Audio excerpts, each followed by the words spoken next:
command injection. Okay, so command injection is clear, but brute force we need to go over once again. Okay, no worries, we can do that. Command injection is clear, right? Or do I, shall I cover that again as well? No, sir. No, it's clear. Okay. So the first thing we do is always service my MySQL start TOO. I should not have said that. Doesn't matter. Service to start.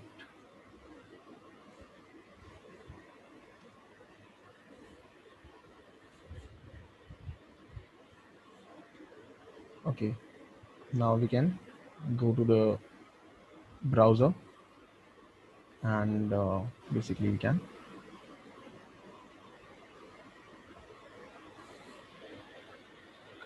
continue working on DBWA.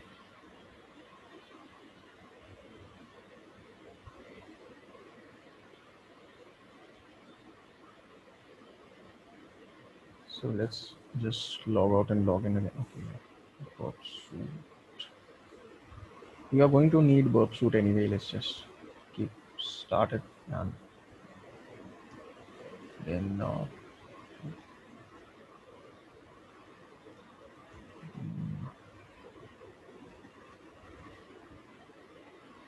brute force.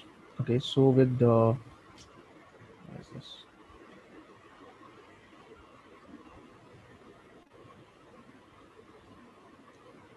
With brute force, we need to figure out the password. In this case, have the option of username and password, but if you keep both as variables, then again it will take a long time to crack. Now we already know both the username and password in this case, so I'm just going to go ahead and see that the username will be admin. Password, let's just keep any random value, pass. And okay, burp suite hasn't opened up yet. Let's wait for that. So do I need to get it installed or is it inbuilt, Burp Suite? Burp suite should be there with Kali. Okay. If not, then you need to install it.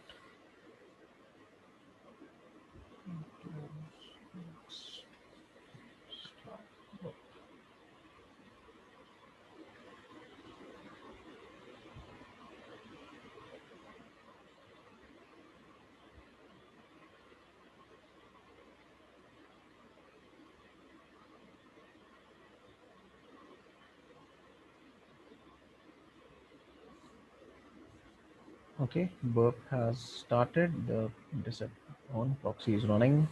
Let's tell our browser to use burp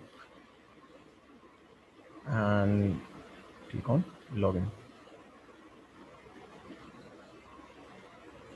Now this request has been captured in burp, and the tool that I use for password cracking, or the tool that is built in for password cracking in burp suite, is known as intruder. But first we need to tell intruder that this is the request to use.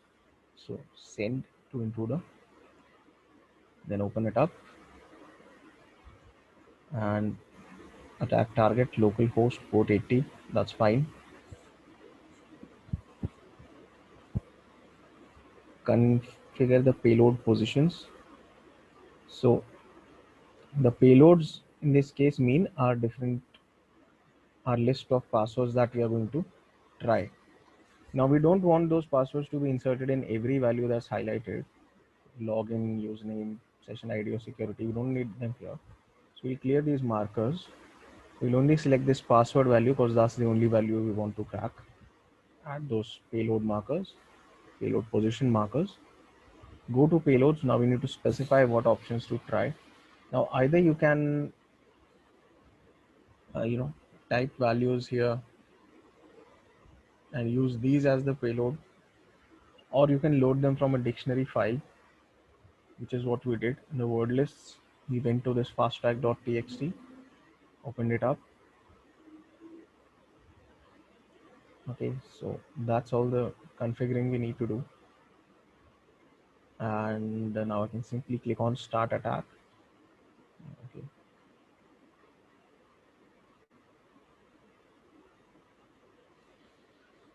So now burp suit is working and it's sending all the different payloads. It's trying to see what response we get. So how can we actually use this brute force attack?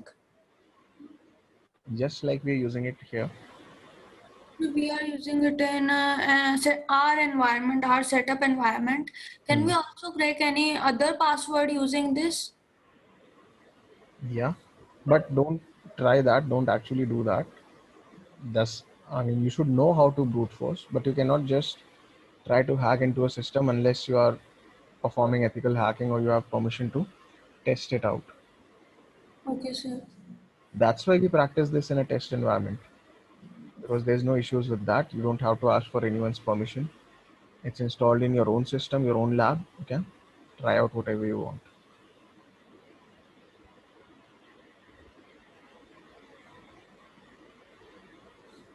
So all of these requests that we make, the response that we are getting for that is of the same length for all of these so far.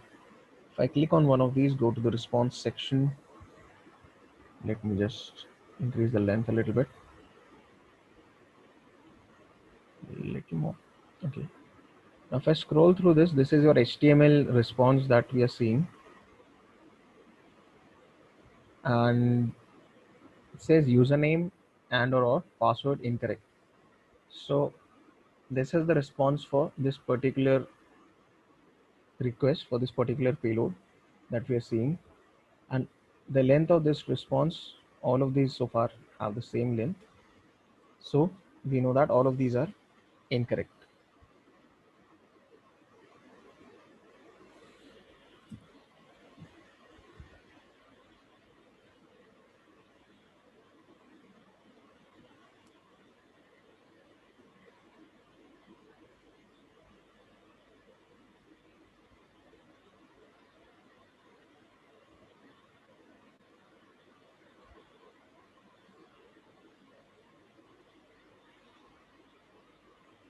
So that means while attacking on some other system or some other environment, I only need to have burp suit with me. If you are attacking a web application, yes.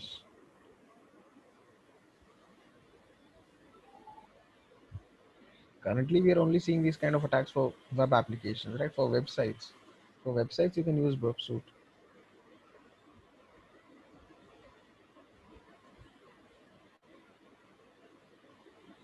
But in other cases, like if you're cracking, you know,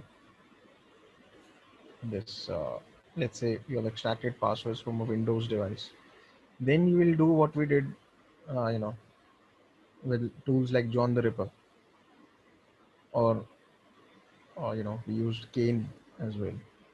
So depending on the circumstances, depending on what you are, what kind of password you are using, so that's what, I mean, the tool will depend on that. That's what your tool will depend on regarding what situation you are in. If you're doing this kind of attack, password cracking in a web application, yes, burp suit is used. That's what we're doing here. But sir, it may happen that the password is not from our dictionary. Yeah, of course, that is possible. See, this is something that we're taking. See, password cracking is never guaranteed to give you an answer. There is no guarantees with password cracking. Any kind of password, you know, Windows password, website password, Facebook password, or Wi-Fi password. There is no guarantee that you'll get the correct password. Brute forcing, cracking a password is a process that takes a long time, because you need to try lots and lots of word lists, lots and lots of dictionaries, or huge dictionaries even. For this example, I mean, actually, we are using the community edition, the free edition of Burp Suite. So it really slows down our attack speed. So the file I'm currently using, it has only 222 different words. Even then it's taking so long. If I were to use a large word list containing millions and millions of entries, this would take like years to complete. Okay. So what should I use while cracking some password? In Linux, sorry, not in all kinds of Linux, in Kali Linux or in Parrot, you will get this word list known as rocku.txt. Either you can use that, or on GitHub, you'll find a lot of word lists that people have shared. You can use those as well.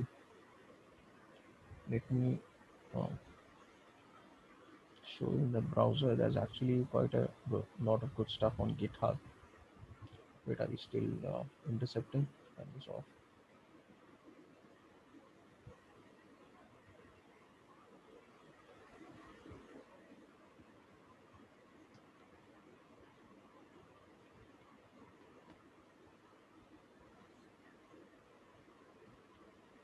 There's a lot of different kinds of word lists. So WPA2 word list. Now WPA2 is Wi-Fi network. It's the kind of security used in Wi-Fi networks these days. So these are word lists for common passwords in Wi-Fi networks. Then you have lots of other word lists, InfoSec word lists, or some word lists. These are all different word lists, and there is this thing known as there is sec lists.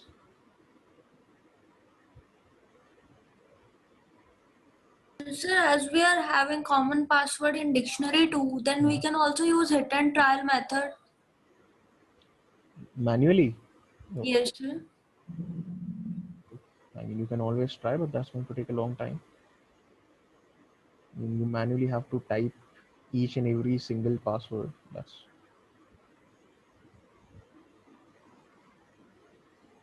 if you are able to try a attack with a tool, you can definitely try an attack manually. That's going to take even more time. Because everyone is somewhere alert regarding their passwords. Hmm. They are using unique passwords that are not in the dictionary. That are not in the dictionary. Yeah, so in that case, you have an extremely low chance of cracking that password. That is just the way people you know nowadays people are becoming very alert about these things, which is actually a good thing. We are ethical hackers. We don't want people to have weak passwords. See, the thing with weak passwords is, of course, there have been a lot of data breaches, a lot of attacks. So now people are getting more and more alert. They are getting more and more aware about these things. So people are paying attention to password strength and stuff. But even so, a majority of people do not think about password strength. At least not in all accounts, not in all passwords. They'll make one strong password and the other passwords will be weak. Now, of course, there's also a luck factor when you're trying to crack passwords. Like maybe the account you want to hack has a weak password. Then that's also a good luck factor. That's plays a part. Nowadays, people are having same passwords everywhere. Yeah. The only thing is cracking that. Cracking that is really very tough. Even my brother is only 5 years old. Hmm. He is having his password. Nodi is a good boy. Okay. No one can even think of it. But isn't that a good thing? You should be, So it is a good thing, but while attacking them, it is really a harder thing that how can I know he's using Nodi is a good boy a password? I of was course trying you can. Madhav again and again Madhav because a 5 year kid can only use his name. See, you are thinking about this from a black hat's point of view that this is a bad thing. This is actually a good thing. We need to think about it from a white hat point of view, and it's a good thing. It's difficult. It's getting more and more difficult to crack passwords, and that's a good thing for security as a whole. You know, If a 5-year-old is aware of, if it's keeping a good password, then you know that things are changing. Of course, it makes things harder when you want to try to crack passwords, but that you have social engineering. Then a lot of you know when we talk about actually getting people's passwords in a more realistic sense, a lot of that is done mainly through social engineering and not through brute forcing. Brute forcing, dictionary attacks, all of those, definitely there are ways to crack passwords, but The brute force is easy to attack in case of government web applications. easy to attack in case, yeah, see, the thing with those kind of web applications is they have I mean, of course, situation is changing these days. Those web apps are much more secure than they used to be. But with brute forcing web applications, yes, the issue is that a lot of applications have account lockout mechanisms in place, or they have, basically lockout mechanisms will do something like you try your password 3 times. If it's incorrect, you're logged out for 15-20 minutes, and then you can do nothing for that time. You cannot try any more logins. So if that is present on a website, then you can forget ever trying to crack the website. It will take too long to be worth it. And if that is not present, then yes, that is, you can just brute force and try to crack the password. But again, keep in mind that you cannot just go about cracking any password for any website you want. That can land you in trouble.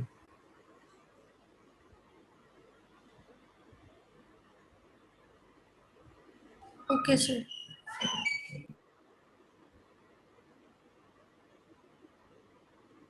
Now this, in this case, I'm using a short word list because I want this to finish quickly. Okay, actually the password has been cracked. Like I said, all of these are the same length responses, but when we take a look at this one, this has a different length, Yes, sir. 4715. Let's sort this by length, ascending or descending.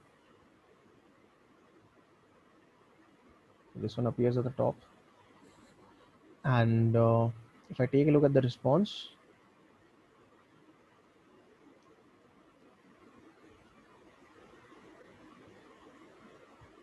it tells me welcome to the password protected area, admin. So this is the correct password. I can stop the attack now.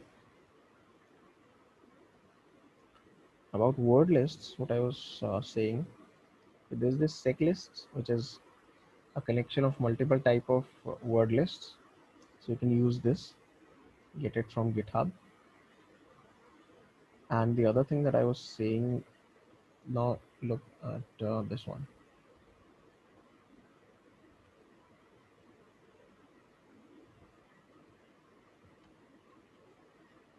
There's a word list called rocku.txt. It's a text file. And okay,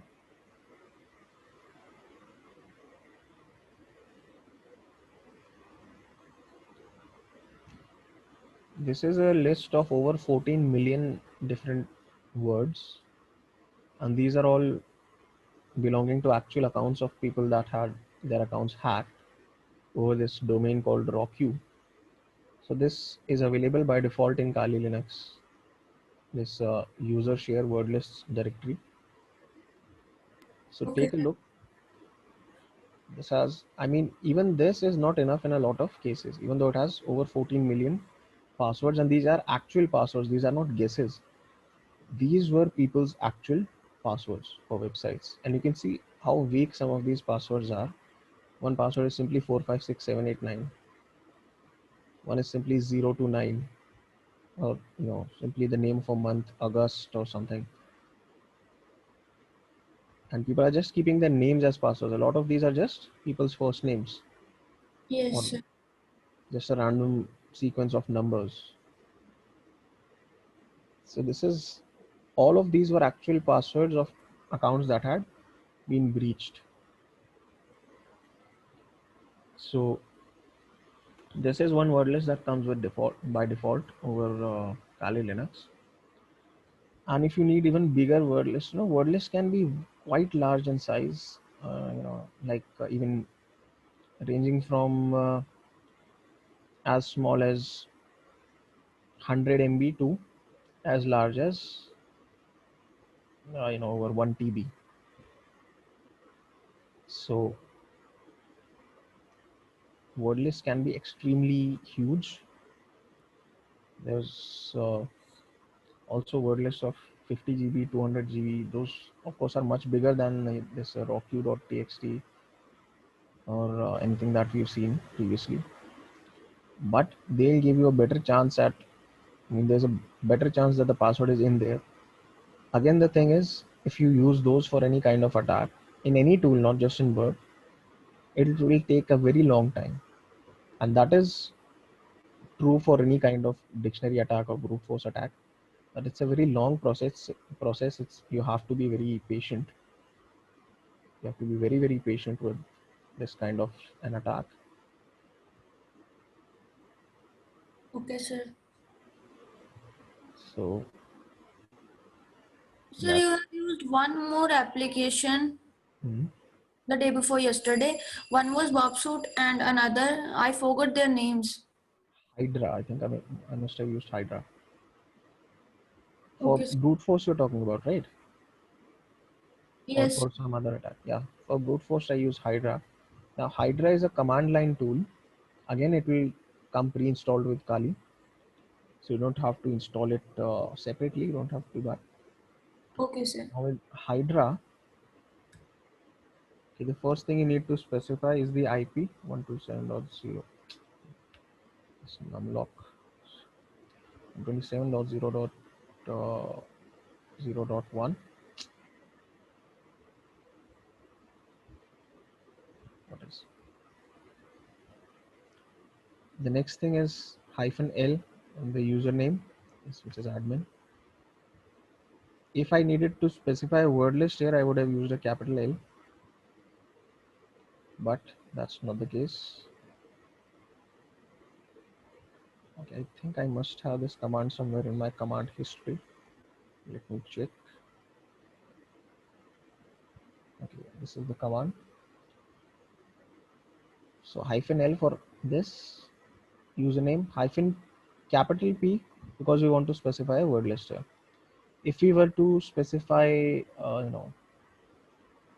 a password and we were brute forcing the username, then we would have used small p here. But that is rarely going to be the case. But I'm just saying that should be aware of the syntax. And if there's any confusion ever regarding the syntax, just type Hydra, press enter. Just type Hydra, press enter, and it will give you the entire menu for how to use Hydra. And there's also an example given. Now, coming back to our case,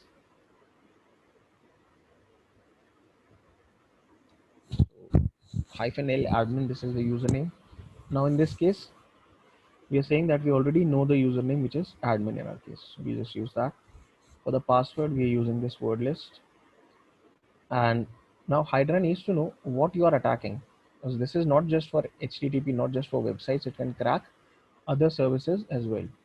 So FTP, SSH, all of those things it can also crack. So we need to tell it that we want to use HTTP for cracking, and the HTTP method, which is get, and it's a login page, so it's a login form. So we need to say HTTP get form.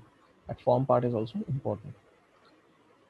And now we need to specify the URL to crack. So within double quotes, we have DVWA vulnerabilities root, and after a colon, we add the parameters to crack, which is username is equal to user. Now this is the format in which you specify username here. That this is where Hydra needs to insert the user name. Similarly for password, pass. So this is where Hydra needs to insert the password. And login is equal to login. Login is simply, actually this is something you'll see when you capture that request. Let's see, we here capture it in Burp Suite. So this login button, it also has a value which is equal to login that is showing up here in our request. So we're just using the values from here. So we mentioned that. Then after another colon, we need to add what to expect in case of an incorrect password. What to look for in the response when the password is incorrect. So the words, the exact sentence, this is what we'll get, which we copied from here. And we mentioned that in this case, that this is where we need to do these things. Then we had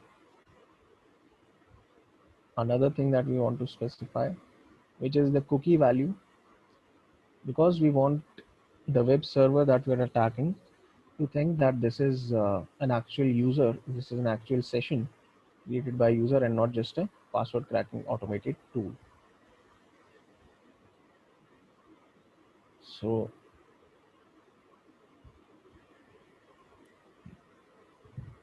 we need to specify the cookie. That also can be seen from this request here. This simply copy this entire thing and h is equal to, we paste it here and close with the double quotes. So this is your complete command for Hydra to crack this password.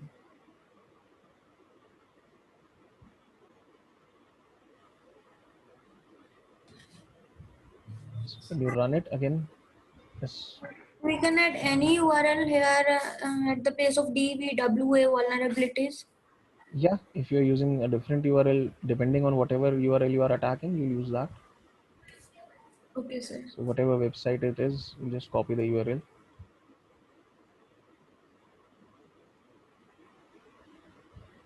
And you paste that here.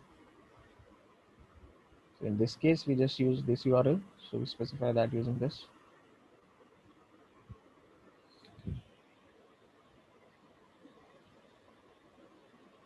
If you run this, actually the cookie value will be changed today. So this is copy and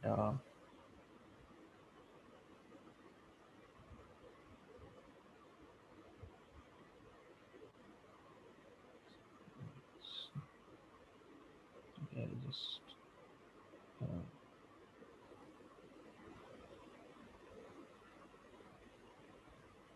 have to leave this manually.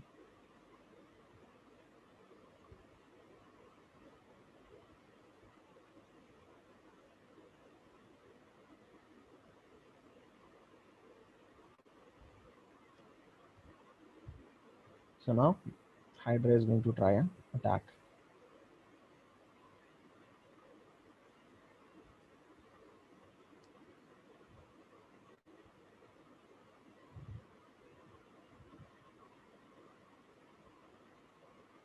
So I'm going to cancel this for now. So you can also use this tool for cracking this password using brute force. Okay, so you can try this out on your own system. All you need is DVWA set up properly. Hydra you already have installed on your system. Even Burp Suite you should be seeing installed on your system. And you can use these tools to crack passwords for web applications, websites, using a similar method. Okay, Of sir. course, there will be some differences, of course, depending on what you're attacking. For example, instead of get form, you'll see post form in some places. So that is one difference that you could see.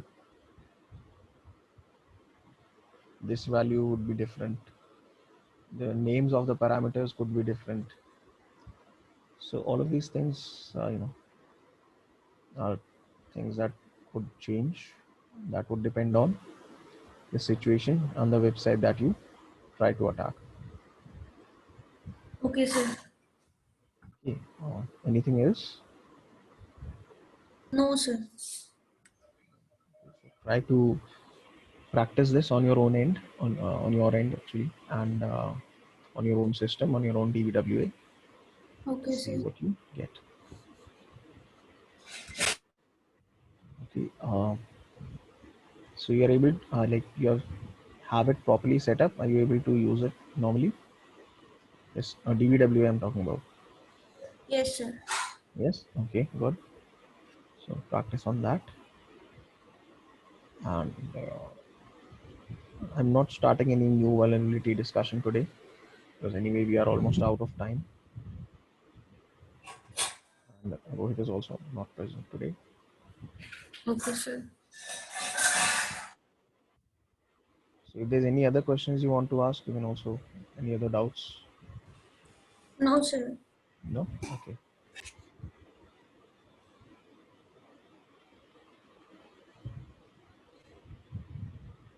So we'll continue tomorrow.